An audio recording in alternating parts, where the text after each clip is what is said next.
संस्कृत में स्वर की संख्या 9 है। किसे निकाल के? बड़ा आ को निकाल के, बड़ी ई को निकाल के, बड़ा ऊ को निकाल के और बड़ा री को निकाल के। ठीक है, बात किसकी हो रही है? संस्कृत की। ये छोटे आ को मान लिया इनने, इस वजह से बड़ा आ नहीं जुड़ा है। भोलानाथ तिवारी के अनुसार 10 है। भोलानाथ तिवारी री को नहीं मानते। ठीक है, हिंदी में कुल स्वर कितने हैं? 11। संस्कृत का बड़ा री ऑलरेडी निकाल के। ठीक है, संस्कृत में कुल स्वर वर्ड है 13। अ आ इ ई उ ऊ री ए ऐ ओ औ री ली री रे कितने हैं? 13। आगत आगत स्वर अ है, जो अंग्रेजी के शब्दों के साथ लिखा जाता है। अंग्रेजी के शब्दों को हिंदी में शुद्ध उच्चारण के लिए, जैसे office, college, watch, coffee, half doctor, oxygen, इस तरीके के।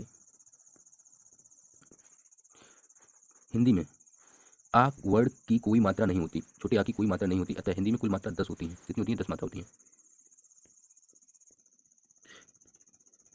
इ ई री स्त्रीलिंग वर्ड है। ठीक है, इ ई और री स्त्रीलिंग वर्ड है, मतलब इनका याद करने की शॉर्ट ट्रिक है, जिसमें ई आएगा ना वो स्त्रीलिंग वर्ड है। तीन वर्ड ई ई री को छोड़कर बाकी सभी वर्ड पुल्लिंग होते हैं। तीन वर्ड ई ई और री को छोड़कर बाकी सभी वर्ड पुल्लिंग होते हैं, जैसे नदी, लड़की, मोरनी, कुर्सी, छड़ी, घड़ी। 99.9% ये बात सही है, और इसके थोड़े अपवाद भी हैं, जैसे पानी, ये पुल्लिंग है स्त्रीलिंग होने के बजाय। घी पुल्लिंग, दही पुल्लिंग, मोती पुल्लिंग, हाथी पुल्लिंग, ये सभी शब्द हैं पुल्लिंग। इनके पीछे ई आ रहा है, उसके बावजूद भी ये पुल्लिंग है, और इनको छोड़कर बाकी के सभी स्त्रीलिंग होते हैं। हिंदी वर्णमाला देवनागरी लिपि में लिखी जाती है। हिंदी वर्णमाला देवनागरी लिपि में लिखी जाती है। देवनागरी लिपि ब्राह्मी लिपि से विकसित हुई है। देवनागरी लिपि ब्राह्मी लिपि से विकसित हुई है। ब्राह्मी लिपि का परिष्कृत रूप नागरी लिपि है, जिससे का बाद में देवनागरी लिपि कहा जाने लगा। हिंदी लिपि का परिष्कृत रूप नागरी लिपि है, जिसको बाद में देवनागरी लिपि कहा जाने लगा। चौथा, देवनागरी लिपि नागरी लिपि ब्राह्मी लिपि बाएं से दाएं ओर लिखी जाती है। देवनागरी लिपि नागरी लिपि ब्राह्मी लिपि बाएं से दाईं ओर लिखी जाती है।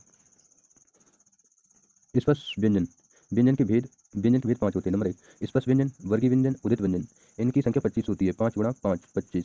कावर क ख ग घ ङ, चावर चा छ ज झ य, टावर टा ठा ड ढ ण, तावर ता था दा ध न, पावर प फ ब भ म। कितने हो गए? 25। अब स्पष्ट व्यंजन में देखो, च छ ज झ, च छ ज झ को स्पष्ट संघर्षी संप्रभा वर्ड कहते हैं। इनकी संख्या 4 है। स्पष्ट संघर्षी संप्रभा वर्ड की संख्या कितनी है? 4। च छ ज झ। ठीक है, और देखो ट ठ ड ढ, इन्हें क्या बोलते हैं? कर्कश या कठोर वर्ड बोलते हैं। कठोर वर्ड या कर्कश की संख्या कितनी है? 4। ट ठ ड ढ। हिंदी वर्णमाला में टा ढ अढ़ अढ़ ये उच्चित व्यंजन है, इन्हें ताड़नजात व्यंजन कहते हैं। और प्रत्येक वर्ग का अंतिम वर्ड पंचम वर्ड कहलाता है। प्रत्येक वर्ग का अंतिम वर्ड पंचम वर्ड कहलाता है। पंचम वर्ड के अन्य नाम पंचमाक्षर, अनुनासिक वर्ड, अनुस्वार वर्ड, नासिक और नासिका वर्ड। पंचम वर्ड अर्थात अनुनासिक वर्ड के स्थान पर ही शब्दों में अनुस्वार चिन्ह का प्रयोग किया जाता है।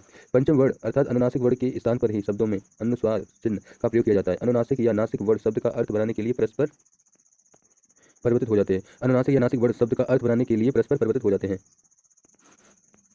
अब देखो, बिंदु के यहाँ से बनने वाले शब्द मंगल, कंगन, गंगा। चुलंगे से बनने वाले शब्द व्यंजन, संजात, पतंजलि। ड़ा से बनने वाले खंड, पंडित। और ना से बनने वाले संजय, संसार, संदेह। माँ से बनने वाले संविधान, स्वयं। एक बात ध्यान रखो, हिंदी में जिसकी लिपि छोटी होगी तो वह सही मानी जाती है, अच्छी मानी जाती है। और बड़ी लिपि छोटी लिपि एक सी है, एक ही शब्द का उच्चारण कर रहे हैं, लेकिन छोटी वाली है तो हम छोटी वाली को सही करेंगे। प्रत्येक वर्ग का तीसरा व पांचवा वर्ण शब्द का अर्थ बनाने के लिए अपने वर्ग के प्रथम वर्ण में परिवर्तित हो जाते हैं। प्रत्येक वर्ण का अंतिम वर्ण पंचम वर्ण कहलाता है। पंचम वर्ण के अन्य नाम पंचमाक्षर, अनुनासिक वर्ण, अनुसार वर्ण, नासिक वर्ण, नासिक वर्ण। पंचम वर्ण अर्थात अनुनासिक वर्ण के स्थान पर ही शब्दों में अनुस्वार चिन्ह का प्रयोग किया जाता है। अनुनासिक या नासिक वर्ण शब्द का अर्थ बनाने के लिए परस्पर परिवर्तित हो जाते हैं।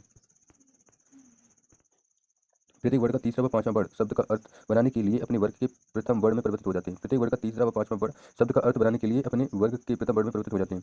जैसे बागीस, बाग ईस, इनका अर्थ नहीं मिल रहा तो बाग की जगह बाग ईस यूज करेंगे। ठीक है, बाग जाल में बाग का कोई अर्थ नहीं बनना तो बाग जाल करेंगे। संधिविच्छेद, दिग्दर्शन की जगह दिग का कोई अर्थ नहीं बनना तो दिग की जगह दिग का यूज करेंगे। तो दिग्दर्शन, दिग्दर्शी में दिग का कोई अर्थ नहीं बनना तो दिग का यूज करेंगे संविच्छेद करते समय। दिग्दर्शी, वाग्मय में वाग का कोई अर्थ नहीं बनना तो बाग यूज करेंगे। वाग्मय में बाग का कोई अर्थ नहीं बनना तो बाग का यूज करेंगे, तो वाग्मय। जगदीश, जगदीश, जगद ईश, जगदीश में जगत का कोई अर्थ नहीं होता। संविच्छेद करते समय तो जगत की जगह जगत कर देते हैं। जगत धन ईश, जगन्नाथ, जगन धन नाथ। जगन में कोई अर्थ नहीं होता जगन का, तो जगन की जगह जगतनाथ। अब्ज, अब्ज में अब का कोई अर्थ नहीं होता तो अप कर देते हैं, अप ज। सड़ानन, सड़ा में सड़ का कोई अर्थ नहीं होता, सड़ की जगह सट कर देते हैं, सट आनंद।